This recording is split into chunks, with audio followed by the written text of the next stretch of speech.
There's a simple reason why healing from an avoidant feels harder than it should. You're not missing a person, you're detoxing from a drug. See, avoidant love hits like a withdrawal. 1 minute euphoria, the next emotional starvation. You don't just crave them, you crave the adrenaline that came with trying to earn their attention. That's why the silence feels violent. That's why peace feels like punishment. You've been living off emotional crumbs so long, a full plate feels suspicious. Avoidant love trains your nervous system like a slot machine. You will never know when affection is coming. So when it does, your brain light up like Vegas. And when it stops, you chase the high again. It's not your heart that's addicted, it's your chemistry. You learn to confuse inconsistency with intimacy. Every time they pull away, your body interprets it as rejection, but your mind romanticizes it as mystery. That's why you can't move on so easily, because it's not just heartbreak, it's neurological conditioning. You ever notice how you start checking your phone for no reason? Not because you expect a text, but because your body still expects chaos. You start replaying old arguments, reading meaning into silence, scrolling that page like it's obituary of what used to be. But you're not missing them. You're missing a version of you that still had hope.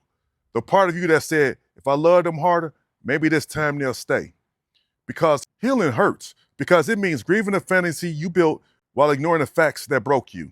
Avoidants don't disappear because they're deep. They disappear because they're empty. They're calling it protecting my space. No, you were just allergic to accountability. They'll vanish mid-argument, then come back like Wi-Fi reconnecting, acting like nothing happened. You ever try loving someone who treats emotions like bills, only paying attention when they're overdue? That's why healing feels hard. You keep trying to unlove a ghost that's still hunting your dopamine. Healing from an avoidant feels harder because you're breaking up with a version of love that lied to you. You thought it was connection, but it was captivity. You thought it was chemistry, but it was confusion. You were loving on credit, hoping one day they'll finally pay you back in consistency. And that's the cruel part. Your heart still keeps receipts for things they never planned to return. But once you realize the withdrawal is temporary, you start seeing peace as rehab. And silence, that becomes recovery. There's a reason it feels harder than it should. You were trying to fix someone who was at peace with breaking you. You thought your love could reach the parts of them they refused to face.